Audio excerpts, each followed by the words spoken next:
the scam that happened in Singareni Collieries by way of site visit certification and also by way of the Chief Minister's own brother-in-law calling up other contractors and, basically ensuring that nobody participates in the tender.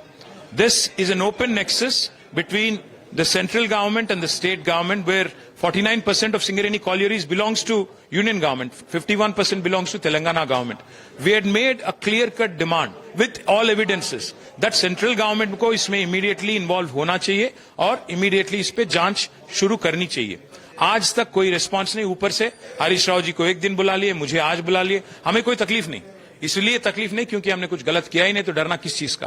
पर एक बात तो है, जो 2 साल से हमारे खिलाफ फोन टैपिंग एपिसोड में एक स्लैंडर कैंपेन जो चल रहा है, एक कैरेक्टर असैसिनेशन जो कैंपेन चल रहा है, मेरे बारे में कहा गया था, पेपर में लिखा गया था कि मैं किसी का फोन टैप किया हूं, उनको डराया हूं, कोई फिल्म एक्ट्रेस हैं. तो मैं पूछना चाहता हूं एसआईटी वालों से, किसका फोन किसने टैप किया, किसको किसने डराया, कौन है स्लैंडर कैंपेन के पीछे? चीफ मिनिस्टर है क्या, उसका कोई मिनिस्टर है, कौन है?